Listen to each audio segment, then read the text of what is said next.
आज मी जी गोष्ट सांगणार आहे त्या गोष्टीचे नाव आहे जादूचे बी.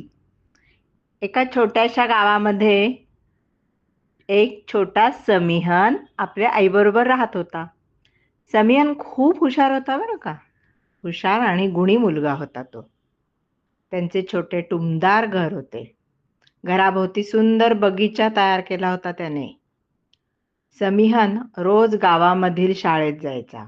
वर्गामध्ये सर्व मुलांमध्ये मिळून मिसळून खेळायचा. नियमित वेळेवर अभ्यास करायचा. सर्वांना मदत करणारा म्हणून तो सगळ्या शिक्षकांचा लाडका विद्यार्थी होता. समीहनच्या आईकडे 2 गायी होत्या. ती रोज काय करायची, गावच्या बाजारात गाईचे दूध जाऊन विकायची आणि जे येतील ते पैसे घेऊन घरचे सगळे भागवायची. दोघे मिळेल त्यात आनंदाने सुखाने राहत होते. पण काही दिवस गेले आणि त्या गावामध्ये दुष्काळ पडला. त्या वर्षी त्या गावामध्ये पाऊसच पडला नाही. शेती पिकली नाही. गाईगुरांना चरण्यासाठी हिरवे गवत मिळेना. समीहनच्या आईला काळजी वाटू लागली.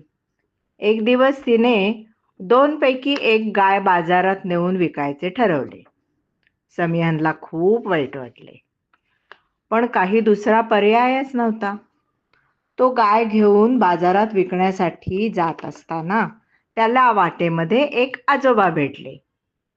समीहनने आपल्याकडचे पाणी त्या तहानलेल्या आजोबांना प्यायला दिले. आजोबा समीहनला म्हणाले, ही गाय मला दे, त्या बदल्यात मी तुला या बिया देतो.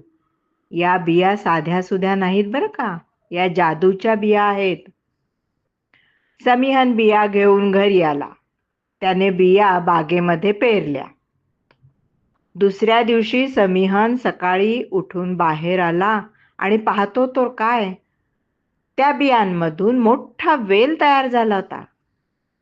समीहन त्या वेलीवर उंच चढत चढत चढत आकाशामध्ये राक्षसाच्या घरात जाऊन पोहोचला. तिथे त्याने पाहिले तर त्या राक्षसाजवळ रोज एक सोन्याचे अंडे देणारी जादूची कोंबडी होती. राक्षस जेव्हा झोपी गेला तेव्हा समीहनने हळूच ती कोंबडी घेतली आणि पळायला लागला. पण कोंबडी लागली ओरडायला, कुकूचकू. त्या आवाजाने राक्षसाला जाग आली. राक्षस समीहनचा पाठलाग करू लागला. समीहन कोंबडीला घेऊन पुढे वेलीवरून भर भर भर भर खाली उतरायला लागला. राक्षस पण त्याच्या मागे त्या वेलीवरून उतरू लागला. समीहन जमिनीवर पोहोचला.